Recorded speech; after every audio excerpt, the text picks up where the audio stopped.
नमस्कार बंधुरा welcome to Jhunu home cook. Jhunu home कुके नतून एक रेसिपिर भिडियोते आपनादेर सबाइके आबारो स्वागत जानाई।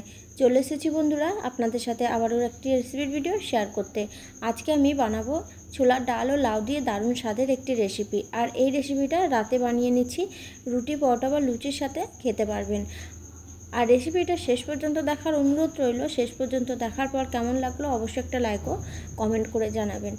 और नतून नतून एरकम धरनेर आरो विभिन्न रेसिपि देखते चाइले अवश्यई नतून बंधुरा आमार चैनलटिके सबस्क्राइब करे पाशे थाकबेन। आशा करछि आमार शेयर करा रेसिपिगुलो आपनादेर भालो लागबे। और आजकेर रेसिपिटा बानानोर जोन्नो एखाने लाउ नियेछि 500 ग्रामेर लाउ। एबार लाउटाके खोसा छाड़िये आमि केटे नेब। छोलार डाल दिए लाउर এই রেসিপিটা একদম আমি সিম্পলভাবে বানিয়ে শেয়ার করব আপনাদের সাথে। বানাতেও কম সময় লাগবে আর খেতেও কিন্তু দারুণ লাগবে। একদম সহজভাবে বানিয়ে শেয়ার করব। এখানে ছোলার ডাল নিয়েছি আর ডালগুলো আমি সকাল থেকে ভিজিয়ে দিয়েছি, পাশে রেখে দেব। আর এদিকে লাউটা খোসা ছাড়িয়ে তারপর কেটে নেব। এর আগের দিন আমি আলু ফুলকপির একটি রেসিপি শেয়ার করেছি একদম অন্যরকম ভাবে বানিয়ে। যদি এখনো নতুন বন্ধু যারা আছেন না দেখে থাকেন অবশ্যই দেখে নেবেন। আশা করছি আগের দিন রেসিপিটা আপনাদের ভালো লাগবে। আর এদিকে আমার লাউয়ের খোসা ছাড়ানো হয়ে গেছে। আর এই যে লাউয়ের খোসাটা আমি ফেলে দেব না, এটাকেও কিন্তু একটা রেসিপি বানিয়ে নেব।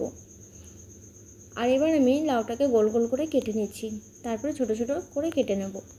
লাউয়ের খোসাটা আমি ফেলে না দিয়ে ভালো করে ধুয়ে কড়াইয়ের মধ্যে রসুন কালো জিরে ফোড়ন দিয়ে লাউয়ের খোসাটা ভেজে নিয়ে তারপর আমি ওটাকে মিক্সি জারে পেস্ট করে নেব।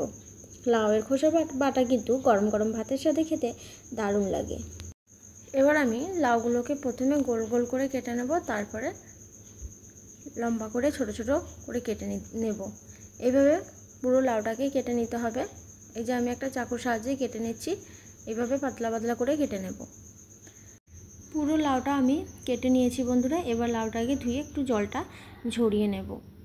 আর এইভাবে ছোলার ডাল দিয়ে লাউ যদি না বানিয়ে থাকেন অবশ্যই একবার বানিয়ে দেখবেন। আপনারা তো অনেকে অনেক রকমভাবে বানিয়ে খেয়েছেন, তাই একবার আমার রেসিপিটা এইভাবে দেখে অবশ্যই বানিয়ে খেয়ে দেখবেন। আশা করছি রেসিপিটা আপনাদের ভালো লাগবে। এদিকে আমি গ্যাসের চুলা অন করে প্রেসার কুকার বসিয়ে দিচ্ছি। তারপর কুকারের মধ্যে দিয়ে দেব 1 গ্লাস মতো জল। জল দেওয়ার পরে দিয়ে দিচ্ছি ভিজিয়ে রাখা ছোলার ডালগুলো। ডালটা ধুয়ে আমি জলটা ঝরিয়ে নিয়েছি। এবার ভিজিয়ে রাখা ছোলার ডাল আর তারপর দিয়ে দিচ্ছি লাউ। লাউটা আমি ধুয়ে জল ঝরিয়ে নিয়েছি, এবার লাউটাকেও দিয়ে দিচ্ছি। ছোলার ডাল আর লাউ দিয়ে এখানে আমি দিয়ে দেব লবণ, হাফ চামচ মতো লবণ দিয়ে দিচ্ছি। আর দিয়ে দেবো হাফ চামচ মতো গ্রেট করা আদা। এবার একটা চামচের সাহায্যে নেড়ে দিয়ে কুকারের ঢাকনাটাকে বন্ধ করে দেব।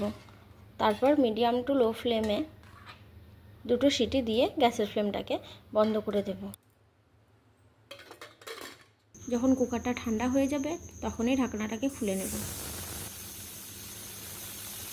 দুটো সিটি দেওয়ার পরেই আমি গ্যাসের ফ্লেমটাকে বন্ধ করে দেব। কিছুক্ষণ পর এদিকে ঢাকনাটাকে খুলে নিচ্ছি। মিডিয়াম ফ্লেমে দুটো সিটি দিলে কিন্তু এই যে ছোলার ডালটা পুরোপুরিভাবে গলে যাবে না। আর ছোলার ডাল আমি আগে থেকেই ভালো করে ভিজিয়ে নিয়েছিলাম। এবার আমি কুকারটা নামিয়ে রেখে গ্যাসের চুলাটা অন করে আবার একটা কড়াই বসিয়ে দেব।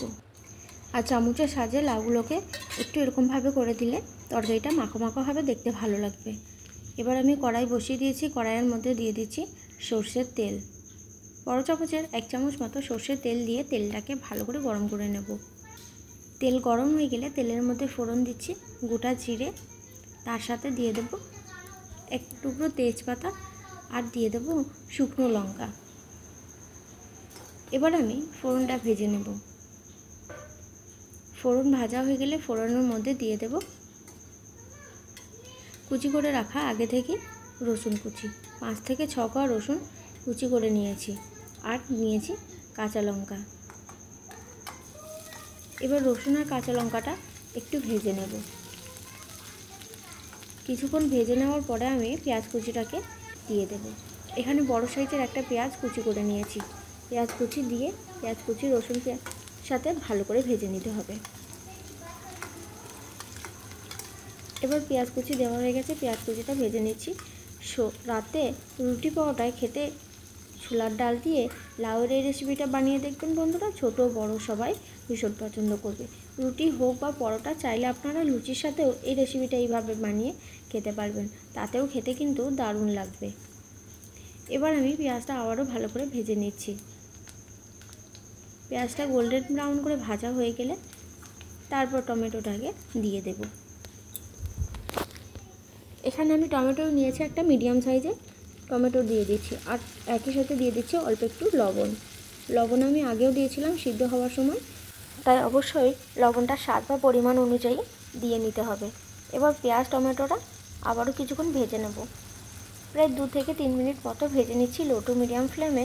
এবার অল্প অল্প গুঁড়ো মশলা দিলাম। গুঁড়ো মশলা বলতে এখানে আমি কিছুই ব্যবহার করিনি, দিলাম হলুদ আর সামান্য ধনিয়ার গুঁড়ো। তারপর ভালো করে ভেজে নেওয়ার পরে দিয়ে দিচ্ছি সিদ্ধ করে রাখা ছোলার ডাল আর লাউ। এবার ফোড়নের সাথে খুব ভালো করে মিশিয়ে নিয়ে ফুটিয়ে নিতে হবে লো টু মিডিয়াম ফ্লেমে প্রায় 3 থেকে 4 মিনিট মতো। এই সময় অবশ্যই লবণটা দেখে নিতে হবে, যদি কম হয় দিয়ে দিতে হবে।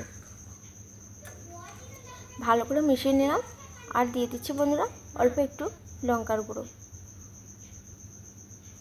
যেহেতু এখানে আমি একটা শুকনো লঙ্কা ব্যবহার করেছি, তাই অল্প একটু লঙ্কার গুঁড়ো দিয়ে দিলাম।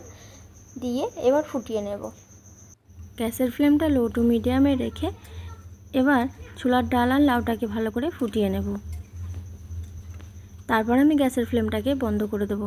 4 থেকে 5 মিনিট মতো ফুটিয়ে নিয়েছি, পুরোপুরিভাবে রান্নাটা হয়ে গেছে। আর যদি ধনেপাতা থাকে অবশ্যই এই সময় একটু কুচি করে দিয়ে নেবেন, দেখতেও ভালো লাগবে, খেতেও ভালো লাগবে। ছোলার ডাল দিয়ে লাউয়ের রেসিপিটা অন্য একটা পাত্রে তুলে নিয়েছি। আর আজকের রেসিপিটা আমি এখানেই শেষ করছি বন্ধুরা। আশা করছি রেসিপিটা আপনাদের ভালো লেগেছে। সবাই সুস্থ থাকবেন, ভালো থাকবেন। ধন্যবাদ।